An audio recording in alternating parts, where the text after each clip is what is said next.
Welcome back. Vice President J.D. Vance is attending an artificial intelligence conference in France. While there, he's also set to meet with Ukrainian President Volodymyr Zelensky. Our Olivia Rinaldi has the latest. Vice President J.D. Vance kicked off his first international trip of the administration today by landing in Paris this morning with his family. Now, Vance is here to attend the Artificial Intelligence Action Summit. And what it is it's really a first-of-its-kind summit between world leaders, top tech executives, and policymakers from all around the globe to talk about the impacts of artificial intelligence, ranging from numerous issues from healthcare to global security. Now, Vance spent the first part of the day after he landed at the ambassador's residence, and then he attended a working dinner with other heads of states, and we are told that tomorrow he's expected to actually address the gathering. After that, he's going to hold several bilateral meetings, and those will be with the head of the European Union, as well as Indian Prime Minister Modi, who's actually co-hosting the summit. Now, earlier in the week before he attended the summit, Vance told Breitbart News that he plans to use his time here not only to talk to European leaders about artificial intelligence, but also how to bring the conflict between Russia and Ukraine to a close. Now, after Paris, we expect Vance to head over to Munich, where he'll attend that annual security conference there. And while there, we can report that he plans to meet with Ukrainian President Volodymyr Zelensky. Back to you.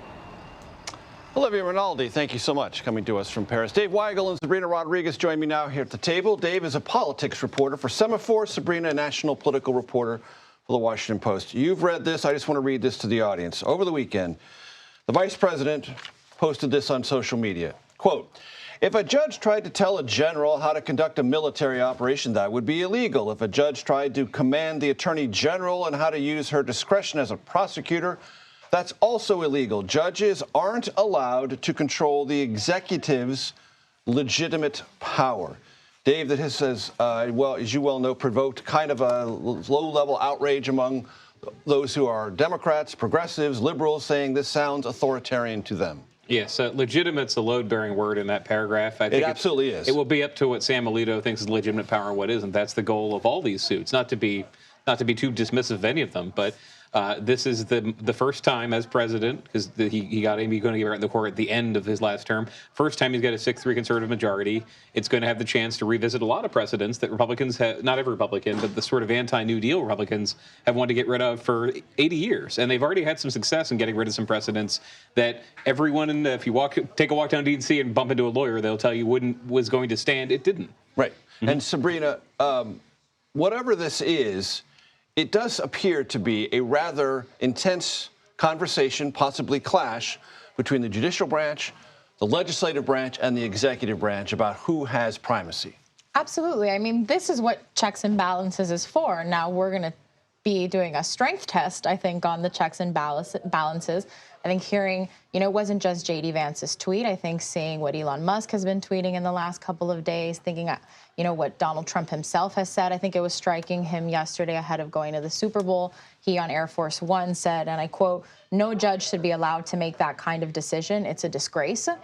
So there are some alarms going off for legal experts. I mean, they are questioning, are we going to be entering a constitutional crisis? Are we going to be entering a place where the executive says, yes, a judge issued a ruling, but we're not going to follow it? Where they say in advance that we're not going to follow it, as opposed to, did Obama get reversed a lot? Did Biden get reversed a lot? Yes, but it came after. Upon reversal, they acknowledged and adhered. Yes, and that's the difference. That's the great question that's hanging in the air. Yeah, we're towing the line here right now. They're stepping into questioning this authority. They're stepping in questioning on the judicial branch and on what checks and balances really represents for this country and this democracy. But we haven't entered into it yet. Right now, it's just Donald Trump posturing, Republicans posturing. And at the end of the day, I mean, we do oftentimes hear Trump make very bombastic statements. So it's a question of, is he ultimately going to move forward and try and, not adhere to one of these orders? All three of us at this table pay very close attention to language and its underlying meaning. Dave, as you know, and you saw last week, so did you, Sabrina, President said over and over again, USAID has to be shut down because it's corrupt.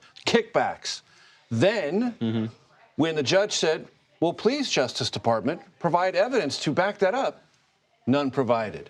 This seems to me to be where you can test what the intentions are and what the underlying justifications may or may not be. Yeah, and the White House has also played very loose with what grants they're even complaining about. I was one of the several reporters who last week or 2 weeks ago, after they started talking about how funding was going to family planning in Gaza, knowing that Israel doesn't allow family planning materials to go to Gaza. A lot of us called around. They had made up a $50 million outlay, and Trump doubled that to $100 million. So whenever they talk about foreign aid, this is a frustration to people who are in that department out of work right now.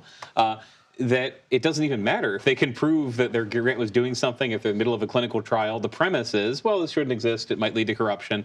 And it's really, this is where you see this coalition Trump built between the sort of RFK Jr., anti-deep state, anything that might be broadcasting American power abroad is bad, and the traditional conservatives saying, well, it's a government program, so we'd love to get rid of it. And Sabrina, we've all learned that through repetition and exaggeration, the president drives a message, whether there's any underlying validity to that at all, which then has a larger political consequence. Absolutely. I mean, Major, one of the things here that I think is key is the courts are not the fastest. I mean, if we talk about an initial court order, appeals process, I mean, getting some of these cases to move up to which we expect inevitably to be the Supreme Court is going to take a while. But Donald Trump is talking about it, and Elon Musk is talking about it, and Republicans are talking about it. And what we've seen Trump do effectively since his time joining politics is chipping away at public confidence in institutions. He's done it when he talks about the media over all these years. He's done it when talking about the Justice Department and saying how it's been weaponized against people. So I think hearing him talk about the courts in this way, talking about judges in specific cases here, is something that is going to chip away for folks that are not tuned into Washington 24 hours a day, don't fully know, the ins and outs of how an order works. And he's going to be able to chip away at that by saying, you see, I had this mandate to do all these things, and they're not letting me do it. And briefly to your point, Sabrina, when the general public, not tuned in, not following every turn of the screw, sees that lawyers and people in D.C. are upset, they're like, oh, Trump must be onto something, right? 100%. I mean, that's part of the plan here. Dave, you've done some interesting reporting on how Democrats are or are not positioning themselves, posturing themselves, trying to find a voice. They are, and this is where you hear the years of legal training in their heads as they try to articulate this in a way that appeals to people beyond the Beltway. I've heard a couple arguments we all have from as Democrats make these cases. Because the question they get all the time is, are you going to use the debt limit or a government funding deadline to force some change you want? And they keep saying, well, we don't run anything. The way that hits activists, a lot of activists, is that they're not even trying to stop anything. The way that sounds to them is that they don't want to own, they don't want to own any part of what Trump is going to do, because they're eventually going to come up to a funding deadline and realize they're $2 trillion short, let them deal with it.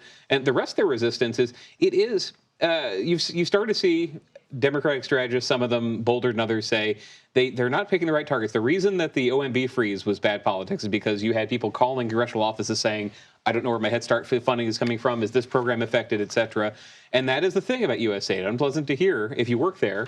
But for most, you've seen the polling. People vastly overestimate how much we spend on foreign aid and assume if you got rid of it, we could be funding every veteran's health care forever. That's not how it works, but that's why it's popular. That's why they feel it. Dave Weigel, Sabrina Rodriguez, always great to have you at the table. Thanks so much.